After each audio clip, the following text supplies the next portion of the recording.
मुख्यमंत्री का बेटा मुख्यमंत्री होना चाहता है, प्रधानमंत्री का बेटा प्रधानमंत्री होना चाहता है। अरे भाई साहब, जब मुख्यमंत्री का बेटा मुख्यमंत्री होना चाहता है, प्रधानमंत्री का बेटा प्रधानमंत्री होना चाहता है, वो अपने बेटे के कैरियर के लिए राजनीति कर रहा है। कम से कम आप भी तो अपने बाल बच्चों के कैरियर के लिए राजनीति कीजिए और उन मुद्दों पर वोट कीजिए जो आपका मुद्दा है। और आपका मुद्दा रोजी रोटी, कपड़ा, मकान, शिक्षा, स्वास्थ्य, सड़क, बिजली, पानी और आत्मसम्मान का मुद्दा है। ये सवाल हम लोगों को सोचना पड़ेगा। ये सोचना पड़ेगा कि किसी को हरा देने से हम नहीं जीतने वाले हैं। हमारे जीतने का एक रास्ता है, एक मंत्र है, वो ये है कि अगर हमारा मुद्दा जीतेगा तब हम जीतेंगे। और हमारा मुद्दा क्या है? हमारा मुद्दा ये है कि अगर हमारा बाप मजदूरी करता है फैक्ट्रियों में तो उसको न्यूनतम मजदूरी मिलनी चाहिए। और ये हम नहीं तय किए हैं, ये सरकार ने तय किया है कि हर मजदूर को न्यूनतम मजदूरी मिलेगी। अगर हमारे परिवार के लोग किसानी करते हैं तो हमको किसानों को हमारे फसल का सही दाम मिलना चाहिए। अगर हमारे पिताजी नौकरी करते हैं तो उनको ओवर टाइम का दाम मिलना चाहिए। ये इतने पुलिस के लोग खड़े हुए हैं सामने में, इनके बारे में आप बुरा बहुत सुने होंगे।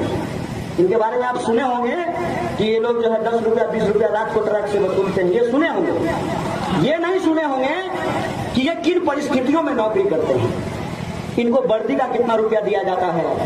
कोई लावारिस लाश जो पाई जाती है उस लावारिस लाश को जलाने के लिए कितना रुपया दिया जाता है। कभी थाना प्रभारी से यही जाकर के बात कीजिएगा कि ये सिस्टम चल कैसे रहा है। ये सिस्टम में आपको ये लगता है कि जो नीचे खड़ा आदमी है वो भ्रष्टाचार कर रहा है। नहीं साहब, इस देश में नीतियों में भ्रष्टाचार है। इस बात को आप समझ लीजिए, नीतियों में भ्रष्टाचार है। और नीतियों में भ्रष्टाचार के चलते आज हमारी राजनीति भी भ्रष्टाचारियों के हाथ की गुलाम बन गई है। अभी चुनाव आया है ना, तरह तरह का प्राणी आपको देखने को मिल रहे होंगे, तरह तरह का प्राणी। और रेट भी बन रहा होगा। नहीं, फलना छाप वाला जो है 200 रुपया पर मूरी रेट लगाया है, अब फलनवा छाप वाला जो है 500 रुपया पर मूरी रेट लगाया है। एक बात सोच लीजिएगा, आपको जो वोट देने का अधिकार मिला है ना, ये भीख नहीं है। अगर आज आप इसकी कीमत नहीं समझिएगा तो ना आप वोट देने के लायक बचेंगे, ना इस देश में लोकतंत्र बचेगा। इस बात को आप जान लीजिए। आज के देश में राजनीति ऐसी बना दी गई है कि किसान का बेटा किसान नहीं होना चाहता है, मजदूर का बेटा मजदूर नहीं होना चाहता है, लेकिन मुख्यमंत्री का बेटा मुख्यमंत्री होना चाहता है, प्रधानमंत्री का बेटा प्रधानमंत्री होना चाहता है। क्यों? जो हमारा सेवक बन करके आता है हमारे पास चुनाव से पहले, हाथ जोड़ करके, छोड़ दीजिए एमएलए बनने की बात और एमपी बनने की बात, मुखिया बन जाने के बाद ही वो बुलेट से सीधे फॉर्च्यूनर पे पहुंच जाता है। आप तो नहीं पहुंच पा रहे हैं बुलेट से फॉर्च्यूनर पे। ये कौन सी ऐसी तरकीब है?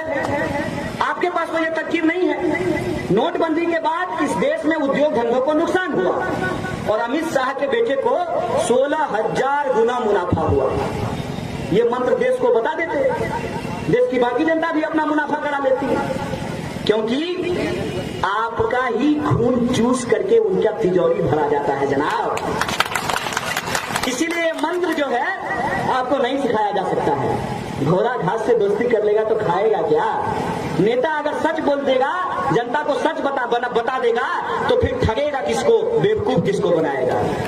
लेकिन हम लोगों को समझना चाहिए, और मैं आपका शुक्रगुजार हूं कि आपके मेहनत के पैसे से, जो आप मजदूरी करते हैं, जो आप किसानी करते हैं, जो आप सरकार को टैक्स देते हैं, नमक का पैकेट खरीदने के लिए जाइएगा तो कल पढ़िएगा, उसमें लिखा रहता है इंक्लूसिव ऑफ ऑल टैक्सेस, नमक से लेकर के कलम तक, डीजल से लेकर पेट्रोल तक, हर चीज में जो आप टैक्स देते हैं, उस टैक्स के पैसे से इन पुलिस वालों को वेतन भी मिलता है। और हमारे जैसे कमजोर परिवार के बच्चे, उनको पढ़ने के जो यूनिवर्सिटी है उसके टीचर को तनख्वाह भी मिलता है। अगर सरकारी यूनिवर्सिटी नहीं होती तो हम लोग पढ़ नहीं पाते। और जब हमने पढ़ाई की है आपके पैसे से, दरअसल में हम आपके नमक के कर्जदार हैं। हम आपका नमक खाए हैं, इसीलिए हम आपके साथ नमक हलाली करने के लिए आए हैं। ये देश के जो नेता हैं, ये देश के पूंजीपतियों का पैसा खाए हैं, इसीलिए आपके साथ नमक हरामी कर रहे हैं। इस बात को आप समझिए। और जो यूनिवर्सिटी में हम लोग पढ़े और सीखे हैं कि अगर इस देश को बचाना है तो जमहूरियत को बचाना होगा। अगर जमहूरियत को बचाना है तो सिर्फ भाषण देने से काम नहीं चलेगा।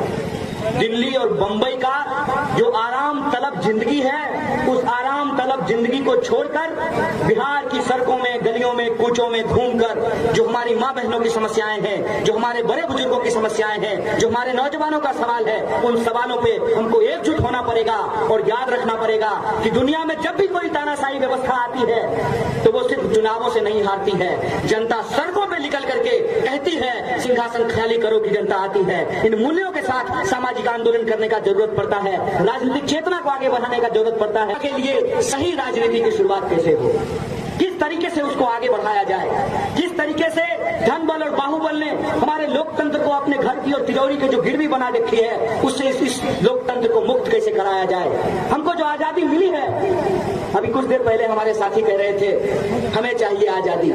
आप में से बहुत सारे लोग सोच रहे होंगे कि आजादी तो 1947 में ही मिल गई। एक बार हमको एक पत्रकार ने पूछा कि किस चीज से आजादी चाहिए, आजादी तो 1947 में ही मिल गई। तो हमने कहा कि आपके जन्म लेने से पहले आपके दादाजी ने घर बना दिया था, तो क्या आप उस घर में झाड़ू नहीं लगाते हैं? अभी दिवाली आएगा तो उसमें चूना लगवाएंगे कि नहीं लगवाएंगे? ईद आएगा तो उसको सजाएंगे कि नहीं सजाएंगे?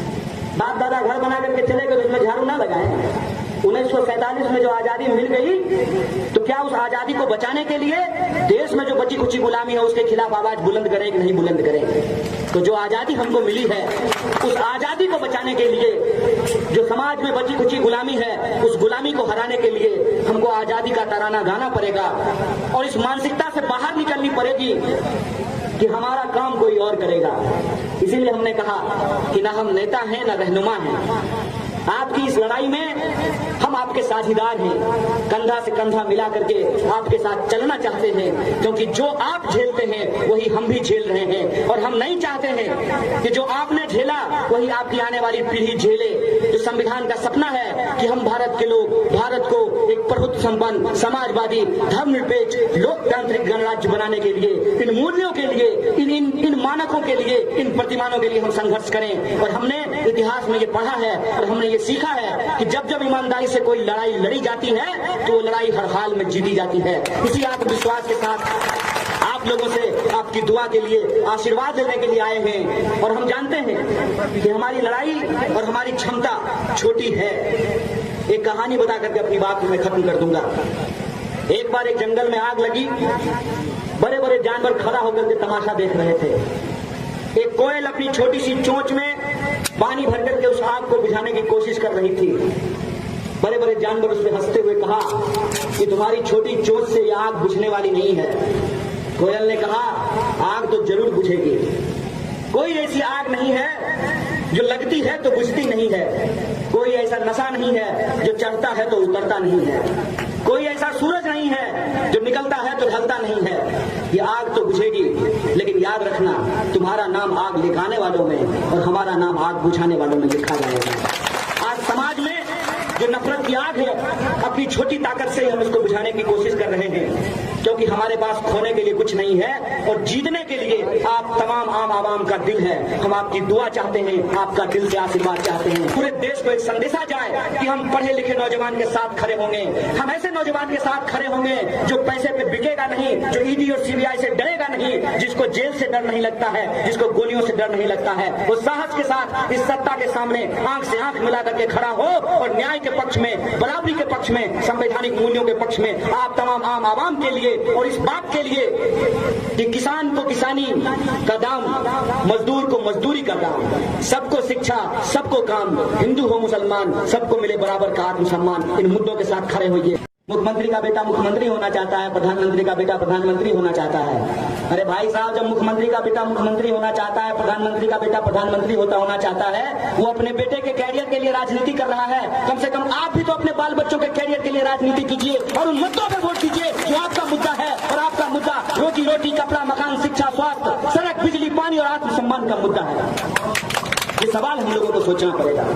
ये सोचना पड़ेगा कि किसी को हरा देने से हम नहीं जीतने वाले हैं। हमारे जीतने का एक रास्ता है, एक मंत्र है, वो ये है कि अगर हमारा मुद्दा जीतेगा तब हम जीतेंगे।